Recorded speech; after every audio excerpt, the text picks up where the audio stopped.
നമസ്കാരം, എല്ലാവർക്കും റീഷാർട്ട് P S സിയുടെ പുതിയൊരു സെക്ഷനിലേക്ക് സ്വാഗതം. നമ്മൾ തുടർന്നുകൊണ്ട് പോകുന്ന വോയിസ് സീരീസിൻ്റെ മറ്റൊരു ക്ലാസ്സുമായിട്ടാണ് ഇന്ന് വന്നിട്ടുള്ളത്. ഇന്ന് നമ്മൾ പത്തനംതിട്ട ജില്ലയെക്കുറിച്ചിട്ടാണ് ഡിസ്കസ് ചെയ്യുന്നത്.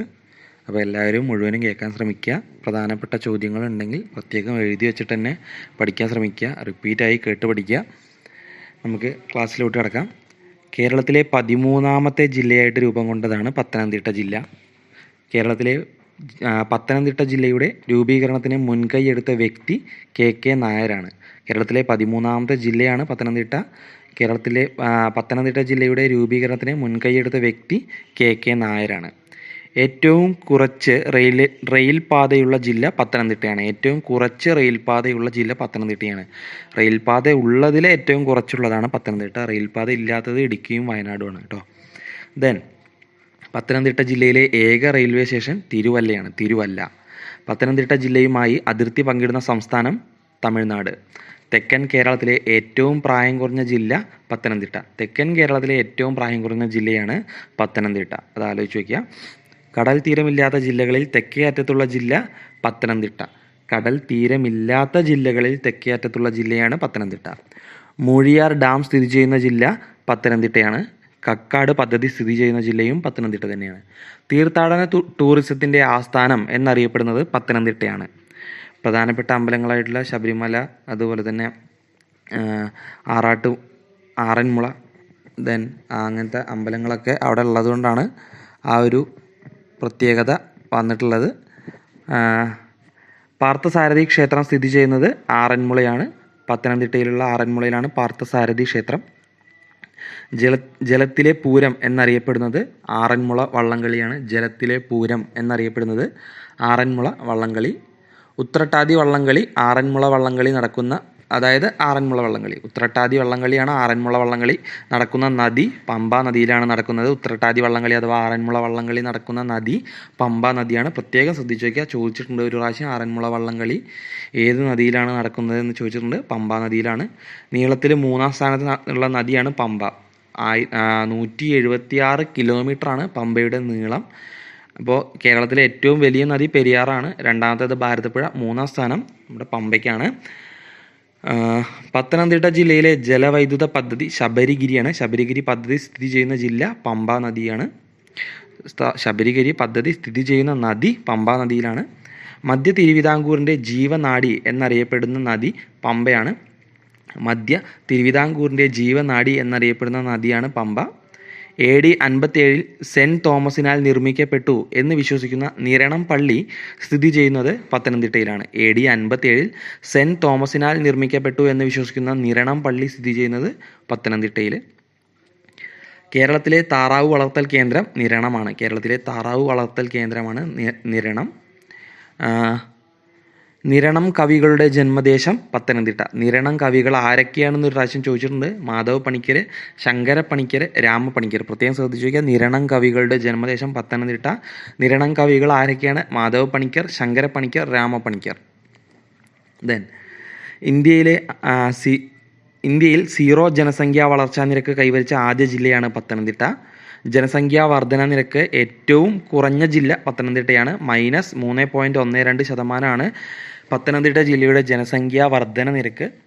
കേരളത്തിൽ ഏറ്റവും കൂടുതൽ റിസർവ് വനമുള്ള ജില്ലയാണ് പത്തനംതിട്ട. കേരളത്തിൽ സാക്ഷരത നിരക്ക് ഏറ്റവും കൂടുതലുള്ള ജില്ല പത്തനംതിട്ടയാണ്. ഇന്ത്യയിലെ ആദ്യ പോളിയോ വിമുക്ത ജില്ല പത്തനംതിട്ട. ഇന്ത്യയിലെ ആദ്യ പോളിയോ വിമുക്ത ജില്ല പത്തനംതിട്ട. പത്തനംതിട്ടയിലെ പ്രസിദ്ധമായ വെള്ളച്ചാട്ടം പെരുന്തേനരുവിയാണ്. പെരുന്തേനരുവിയാണ് പത്തനംതിട്ടയിലെ പ്രസിദ്ധമായ വെള്ളച്ചാട്ടം. ദെൻ മരാമൺ കൺവെൻഷൻ നടക്കുന്ന ജില്ലയാണ് പത്തനംതിട്ട. മരാമൺ കൺവെൻഷൻ നടക്കുന്ന ജില്ല പത്തനംതിട്ട. ഏതു നദീതീരത്താണ് മരാമൺ കൺവെൻഷൻ നടക്കുന്നത്? പമ്പ നദീതീരത്താണ്. ഏഷ്യയിലെ ഏറ്റവും വലിയ, അഥവാ ലോകത്തിലെ 2ാമത്തെ ഏറ്റവും വലിയ ക്രൈസ്തവ സമ്മേളനമാണ് മരാമൺ കൺവെൻഷൻ എന്ന് പറയുന്നത്. മരാമൺ കൺവെൻഷൻ നടക്കുന്നത് ഫെബ്രുവരിയിലാണ്. മരാമൺ കൺവെൻഷൻ സംഘടിപ്പിക്കുന്നത് മാർത്തോമ ചർച്ചാണ്. മരാമൺ കൺവെൻഷൻ ആദ്യമായി നടന്നത് 1895 അപ്പോൾ മരാമൺ കൺവെൻഷൻ ഏഷ്യയിലെ തന്നെ ഏറ്റവും വലിയ ക്രൈസ്തവ സമ്മേളനമാണ്. പമ്പ നദിയുടെ തീരത്താണ് നടക്കുന്നത്. പത്തനംതിട്ട ജില്ലയിൽ 1895 ആദ്യമായി മരാമൺ കൺവെൻഷൻ നടന്നത്. കേരളത്തിലെ ഏറ്റവും വലിയ ഹിന്ദുമത സമ്മേളനം നടക്കുന്നത് ചെറുകോൽപ്പുഴയിലാണ്. ചെറുകോൽപ്പുഴ ഹിന്ദുമത സമ്മേളനം നടക്കുന്ന നദി പമ്പ നദീതീരത്താണ്. ആറന്മുള കണ്ണാടി നിർമ്മിച്ചിരിക്കുന്നത് ലോഹക്കൂട്ട് ഉപയോഗിച്ചുകൊണ്ടാണ്. അപ്പോൾ പത്തനംതിട്ടയിലെ ഏറ്റവും പ്രധാനപ്പെട്ട ഒരു സവിശേഷതയാണ് ഈ ആറന്മുള കണ്ണാടി. ആറന്മുള കണ്ണാടി നിർമ്മിച്ചിരിക്കുന്നത് ലോഹക്കൂട്ട് ഉപയോഗിച്ചിട്ടാണ്. വാസ്തുവിദ്യാ ഗുരുകുലം സ്ഥിതി ചെയ്യുന്നത് ആറന്മുളയാണ്. വാസ്തുവിദ്യാ ഗുരുകുലം സ്ഥിതി ചെയ്യുന്നത് ആറന്മുള. പടയണിക്ക് പ്രസിദ്ധമായ കടമ്മനിട്ട ദേവീക്ഷേത്രം സ്ഥിതി ചെയ്യുന്നത് പത്തനംതിട്ട. അപ്പോൾ പ്രത്യേകം അവിടെ ശ്രദ്ധിച്ചു വയ്ക്കുക, പടയണി പത്തനംതിട്ട ജില്ലയുമായി ബന്ധപ്പെട്ട ഒരു കലാരൂപമാണെന്ന് ശ്രദ്ധിച്ചു വയ്ക്കുക.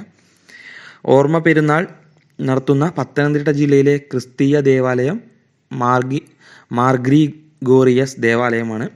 പത്തനംതിട്ട ജില്ലയുടെ ആസ്ഥാനം ഏത് നദീതീരത്താണ്? അച്ചൻ കോവിലാറിൻ്റെ തീരത്താണ്. പത്തനംതിട്ട ജില്ലയുടെ ആസ്ഥാനം അച്ചൻ കോവിലാറിൻ്റെ തീരത്താണ്.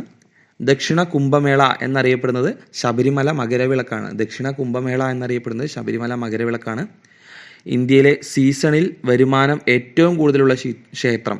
ഇന്ത്യയിൽ സീസണിൽ വരുമാനം ഏറ്റവും കൂടുതലുള്ള ക്ഷേത്രം ശബരിമല ക്ഷേത്രമാണ്. ശബരിമല സ്ഥിതി ചെയ്യുന്ന താലൂക്ക് റാന്നിയാണ്. റാന്നി താലൂക്കിലാണ് ശബരിമല സ്ഥിതി ചെയ്യുന്നത്. കേരളത്തിലെ ഏറ്റവും വിസ്തൃതി കൂടിയ വനം ഡിവിഷൻ റാന്നിയാണ്. കേരളത്തിലെ ഏറ്റവും വിസ്തൃതി കൂടിയ വനം ഡിവിഷൻ റാന്നി. വേലുത്തമ്പി ദളവയുടെ അന്ത്യം കൊണ്ട ചരിത്രപ്രസിദ്ധമായ സ്ഥലം മണ്ണടി പത്തനംതിട്ടയിലാണ്. വേലുത്തമ്പി ദളവയുടെ അന്ത്യം കൊണ്ട് ചരിത്രപ്രസിദ്ധമായ സ്ഥലമാണ് മണ്ണടി. മണ്ണടി പത്തനംതിട്ടയിലാണ്. ദക്ഷിണ ഭഗീരഥി എന്നറിയപ്പെടുന്ന നദിയാണ് പമ്പ. പമ്പയുടെ പഴയ നാമമാണ് ബാരിസ് എന്നത്. ബാരിസ് എന്നറിയപ്പെട്ടിരുന്ന നദിയും പമ്പ തന്നെയാണ്. സരസകവി മൂലൂർ പത്മനാഭ പണിക്കരുടെ സ്മാരകം സ്ഥിതി ചെയ്യുന്നത് ഇലവുംതിട്ടയാണ്. ഇലവുംതിട്ടയിലാണ് സരസകവി മൂലൂർ പത്മനാഭ പണിക്കരുടെ സ്മാരകം സ്ഥിതി ചെയ്യുന്നത്. ചെങ്ങറ ഭൂസമരം നടന്ന ജില്ല പത്തനംതിട്ട ജില്ലയാണ്. ചെങ്ങറ ഭൂസമരം നടന്ന ജില്ല പത്തനംതിട്ട ജില്ല. മണിയാർ ജലവൈദ്യുത പദ്ധതി സ്ഥിതി ചെയ്യുന്നത് പത്തനംതിട്ട ജില്ലയിലാണ്. മണിയാർ ജലവൈദ്യുത പദ്ധതി സ്ഥിതി ചെയ്യുന്നത് പത്തനംതിട്ട ജില്ലയിൽ. പത്തനംതിട്ട ജില്ലയിലെ ഏക ഹിൽ സ്റ്റേഷനാണ് ചരൽക്കുന്ന്. പത്തനംതിട്ട ജില്ലയിലെ ഏക ഹിൽ സ്റ്റേഷൻ ചരൽക്കുന്ന്. കേരളത്തിലെ ഏക പക്ഷിരോഗ നിർണയ ലാബ് മഞ്ചാടി. കേരളത്തിലെ ഏക പക്ഷിരോഗ നിർണയ ലാബ് മഞ്ചാടി. ദെൻ മധ്യ തിരുവിതാംകൂറിൻ്റെ ജീവരേഖ എന്നറിയപ്പെടുന്ന റോഡാണ് TK റോഡ്.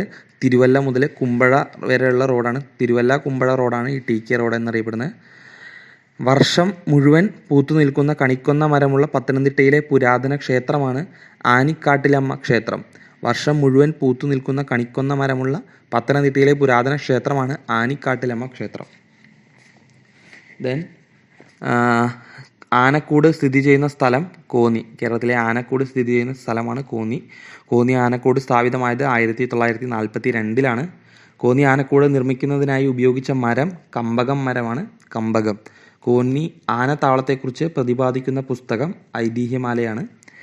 പോർച്ചുഗലിന് ഭാരതത്തിൻ്റെ സമ്മാനമായി കോന്നി ആനക്കൂടിൽ നിന്ന് നൽകിയ ആന സംയുക്ത എന്ന ആനയാണ്. പോർച്ചുഗലിന് ഭാരതത്തിൻ്റെ സമ്മാനമായി കോന്നി ആനക്കൂടിൽ നിന്നും നൽകിയ ആനയാണ് സംയുക്ത.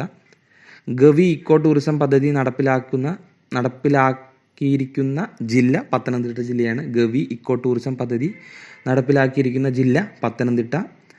ആനയുടെ മുഴുവൻ അസ്ഥിയും 288 എണ്ണമാണ്. പ്രദർശിപ്പിക്കുന്ന കേരളത്തിലെ ഏക മ്യൂസിയമാണ് ഗവി മ്യൂസിയം. കോന്നിയിലുള്ള ഗവി മ്യൂസിയത്തിലാണ് ആനയുടെ മുഴുവൻ അസ്ഥിയും 288 എണ്ണം പ്രദർശിപ്പിച്ചിരിക്കുന്ന കേരളത്തിലെ ഏക മ്യൂസിയം. ദെൻ കരിമ്പ് ഗവേഷണ കേന്ദ്രത്തിൻ്റെ ആസ്ഥാനം തിരുവല്ലയാണ്. Thiruvalla. Travancore sugar and chemicals തിരുവല്ലയിലാണ്. മന്നം ഷുഗർ മില്ലിൻ്റെ ആസ്ഥാനം പന്തളമാണ്. Kerala institute of folklore and folk ആർട്സിൻ്റെ ആസ്ഥാനം Mannadi. Kerala institute of folklore and folk ആർട്സിൻ്റെ ആസ്ഥാനം മണ്ണടി. ദെൻ മഹാത്മാഗാന്ധി ആശ്രമം സ്ഥിതി ചെയ്യുന്നത് ഇലന്തൂർ. പത്തനംതിട്ടയിലെ ഇലന്തൂറാണ് മഹാത്മാഗാന്ധി ആസ്ഥാനമാണ് സ്ഥിതി ചെയ്യുന്നത് ഇലന്തൂർ.